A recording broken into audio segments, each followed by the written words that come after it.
ఈ నెల 28న అమిత్ షా తెలంగాణకు రానున్నారు. అమిత్ షా అధ్యక్షతన పార్లమెంటు ఎన్నికల సన్నాహక సమావేశం జరగనుంది. ఎలక్షన్ కార్యాచరణను సిద్ధం చేయనుంది బీజేపీ. అమిత్ షా సమక్షంలో బీజేపీ శాసనసభాపక్ష నేతను ఎన్నుకోబోతున్నారు ఎమ్మెల్యేలు.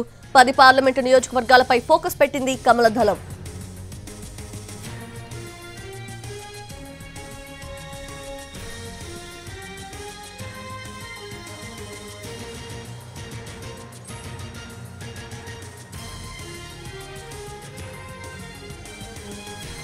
ఈ నెల 28న అమిత్ షా తెలంగాణకు రానున్నారు. అమిత్ షా అధ్యక్షతన పార్లమెంటు ఎన్నికల సన్నాహక సమావేశం జరగనుంది. ఎలక్షన్ కార్యాచరణను సిద్ధం చేయనుంది బీజేపీ. అమిత్ షా సమక్షంలో బీజేపీ శాసనసభాపక్ష నేతను ఎమ్మెల్యేలు ఎన్నుకోబోతున్నారు. 10 పార్లమెంటు నియోజకవర్గాలపై కమల దళం ఫోకస్ పెట్టింది.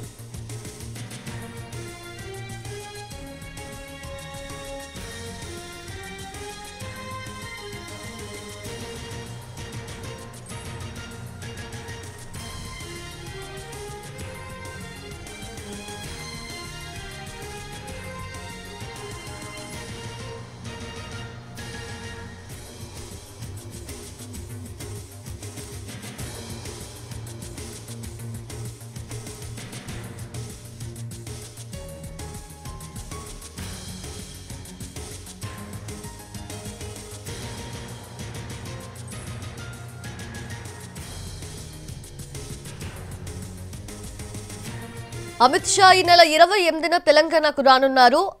ఆయన అధ్యక్షతన పార్లమెంటు ఎన్నికల సన్నాహక సమావేశం జరగనుంది. అయితే ఇప్పటికే ఎలక్షన్ కార్యాచరణను బీజేపీ సిద్ధం చేయనుంది. అమిత్ షా సమక్షంలో బీజేపీ శాసనసభాపక్ష నేతను ఎమ్మెల్యేలు ఎన్నుకోబోతున్నారు. 10 పార్లమెంటు నియోజకవర్గాలపై కమల దళం ఫోకస్ పెట్టింది. పూర్తి అప్డేట్స్ మా ప్రతినిధి మహేష్ అందిస్తారు ఫోన్ ద్వారా. మహేష్, అమిత్ షా ఈ నెల 28వ తేదీన తెలంగాణకి రాబోతున్నాడు. అసెంబ్లీ ఎలక్షన్స్ ముగిసిన తర్వాత మొదటిసారిగా రిజల్ట్ వచ్చిన తర్వాత మొదటిసారిగా అమిత్ షా తెలంగాణలో అడుగు పెట్టబోతున్నాడు. ఏదైతే పార్లమెంట్ ఎన్నికలకు సంబంధించినటువంటి సన్నాహక సమావేశంలో ఆయన పాల్గొనబోతున్నారు. ఈ నెల 28వ తేదీన బీజేపీకి సంబంధించినటువంటి ఒక కీలకమైనటువంటి సమావేశం జరగనుంది. దీనికి ముఖ్య అతిథిగా అమిత్ షా హాజరవుతున్నాడు. మండల అధ్యక్షులు ఆ స్థాయి నేతలని యొక్క సమావేశానికి పిలవడం జరిగింది. అసెంబ్లీ ఎన్నికల్లో ఆ పార్టీ అనుకున్నటువంటి ఫలితాలు సాధించినప్పటికీ కేంద్ర పార్టీ మాత్రం సంతృప్తికరంగా ఉన్నట్టుగా మన దగ్గర ఉన్నటువంటి సమాచారం. ఏదైతే బీజేపీకి అన్ని సీట్లు అన్ని ఓట్లు వస్తాయని చెప్పేసి పార్టీ కేంద్ర నాయకత్వం ఎక్స్పెక్ట్ చేయలేనటువంటి విషయాన్ని రీసెంట్గా బీజేపీ 2 రోజుల పాటు జాతీయ పదాధికారుల సమావేశం జరిగింది. ఆ పదాధికారుల సమావేశంలో దీనికి సంబంధించినటువంటి చర్చ కూడా జరిగింది. దీనికి సంబంధించి కిషన్ రెడ్డి రిపోర్ట్ కూడా ఇచ్చినటువంటి నేపథ్యం. ఈ రిపోర్ట్లో ఆయన ఏవైతే పార్టీకి సంబంధించినటువంటి ఓటమికి సంబంధించినటువంటి విషయాలు కావచ్చు, జరిగినటువంటి పరిస్థితులు కావచ్చు, దీనిపైన ఆయన చాలా క్లారిటీగా రిపోర్టు ఇవ్వడం జరిగింది. ఆ రిపోర్ట్లో ఏదైతే కర్ణాటక ఎన్నికలు కావచ్చు, కర్ణాటక ఎన్నికల ఫలితాల తర్వాత తెలంగాణలో ఎలాంటి ప్రభావం పడ్డది, ఇక్కడ బీజేపీ బీఆర్ఎస్ అనేటువంటి విషయాన్ని ఏ విధంగా అయితే ముందుకు తీసుకెళ్లడం జరిగిందో దీని మూలంగా బీజేపీ అనుకున్నటువంటి ఫలితాలు సాధించాలన్నటువంటి విషయాన్ని కిషన్ రెడ్డి చెప్పడం జరిగింది. అయితే బీజేపీ కేంద్ర నాయకత్వం మాత్రం ఇక్కడ వచ్చినటువంటి 14% ఓట్లు కావచ్చు, 8 సీట్లు కావచ్చు, పార్టీ ఒక సంతృప్తికరంగా కేంద్ర పార్టీ ఉన్నట్టుగా మన దగ్గర ఉన్నటువంటి సమాచారం. అదేవిధంగా అయితే పార్లమెంట్ ఎన్నికలకు కూడా తెలంగాణ పైన బీజేపీ ఆశలు పెట్టుకుంది. గత ఎన్నికల్లో ఊహించని విధంగా పార్లమెంటుకు 4 స్థానాలు వచ్చినటువంటి నేపథ్యంలో ఈసారి కూడా బీజేపీ ఈ తెలంగాణలో పార్లమెంట్ ఎన్నికల్లో అనూహ్యమైనటువంటి పర్ఫార్మెన్స్ చూపేస్తున్నటువంటి ఆలోచనతో కేంద్ర నాయకత్వం ఉంది. ఇందులో భాగంగానే వెంటనే తెలంగాణ పైన కూడా ప్రత్యేక దృష్టి పెట్టాలని చెప్పేసి పార్టీ భావించినటువంటి నేపథ్యంలో ఈ నెల 28వ తేదీన పార్టీ దీనికి సంబంధించినటువంటి సన్నాహక సమావేశాన్ని ఏర్పాటు చేస్తుంది. దీని కార్యాచరణకు ఏదైతే పార్లమెంట్కి సంబంధించినటువంటి ఎన్నికల కార్యాచరణకు సంబంధించినటువంటి ఒక బ్లూ ప్రింట్ను కూడా ఆ రోజు జరిగేటువంటి సమావేశంలో నిర్ణయించినారు. అదే రోజు బీజేపీ శాసనసభ పక్ష నేతను కూడా ఎన్నుకుంటారని చెప్పేసి కొద్దిసేపటి క్రితం కిషన్ రెడ్డి మనతో చెప్పడం జరిగింది.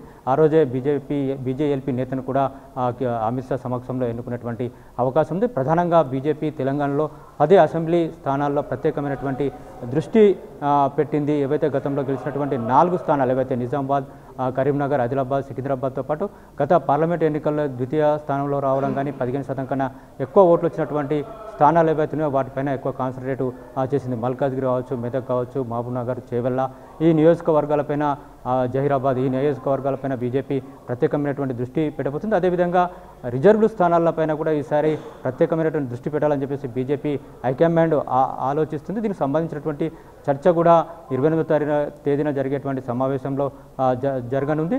ఏవైతే నాగర్ కర్నూలు కావచ్చు, పెద్దపల్లి కావచ్చు, వరంగల్ ఈ నియోజకవర్గాల్లో బీజేపీ ఎస్సీ నియోజకవర్గాలు వీటిలో మంచి అభ్యర్థులను పెట్టాలనేటువంటి ఆలోచనతో బీజేపీ ఉంది. ప్రస్తుతం ఎవరైతే పోటీలో ఉన్నారో వాళ్ళు కాకుండా కొత్త వాళ్ళు కూడా ఈ నియోజకవర్గాల్లో బరిలో దించేటువంటి అవకాశం అయితే కనిపిస్తుంది. అయితే మహేష్, సమావేశానికి సంబంధించిన అరేంజ్మెంట్స్ అలాగే అమిత్ షా రాకకి సంబంధించిన ఏర్పాట్లు ఇప్పటికే ప్రారంభించారా? బికాజ్ 3 days ఉంది ఇంకా. ఇప్పటికే ఆయన వస్తారని చెప్పేసి ఆఫ్ ద రికార్డ్ అంటే ఇప్పటికి పార్టీకి సంబంధించినటువంటి శ్రేణులకి సమాచారం వెళ్ళింది. ఏదైతే మొన్న జరిగినటువంటి సమావేశాలు ఏవైతే ఉన్నాయో, ఢిల్లీలో జరిగినటువంటి సమావేశాల్లో అమిత్ షా వస్తున్నటువంటి దానిపైన క్లారిటీ ఇచ్చినటువంటి నేపథ్యంలో ఇక్కడ ఉన్నటువంటి రాష్ట్ర నాయకత్వానికి ఆ సమాచారాన్ని ఇవ్వడం జరిగింది. దానికి సంబంధించి మండల పార్టీ అధ్యక్షులు, ఆ పై స్థాయి రాష్ట్ర కార్యవర్గ సభ్యులు, జిల్లా అధ్యక్షులు, జిల్లా సంబంధించినటువంటి బాధ్యతలో ఉన్నవాళ్ళు, రాష్ట్ర స్థాయిలో వివిధ మోర్చాల్లో పనిచేస్తున్న వాళ్ళు, వివిధ బాధ్యతలో ఉన్న వారందరూ కూడా సమాచారం ఇప్పటికే ఇన్ఫార్మల్గా సమాచారం వెళ్ళడం జరిగింది. ఫార్మల్ సమాచారం కూడా ఇంకా టైం ఉన్నటువంటి నేపథ్యంలో, మరో 2 రోజుల మధ్యలో గ్యాప్ ఉన్నటువంటి నేపథ్యంలో వాళ్ళందరూ కూడా సమాచారం వెళ్ళనుంది. దీనికి సంబంధించి ఔటర్ రింగ్ రోడ్ పక్కన కొంగర్ కలాన్లో ఒక ఫంక్షన్ హాల్లో ఈ సమావేశాన్ని ఏర్పాటు చేయాలని చెప్పేసి ఇప్పటికే బీజేపీ నిర్ణయించడం జరిగింది. అక్కడ కూడా పార్టీకి దీనికి సంబంధించినటువంటి ఏర్పాట్లు జరుగుతున్నాయి. ఎవరైతే సెలెక్ట్ చేసినటువంటి వ్యక్తులు మాత్రమే ఈ మీటింగ్కి హాజరవుతున్నటువంటి నేపథ్యంలో వాళ్ళకి సమాచారం ఇప్పటికే వెళ్ళడం జరిగింది. వాళ్ళందరూ కూడా హాజరయ్యేటువంటి అవకాశం, దాదాపుగా 1000-1200 మంది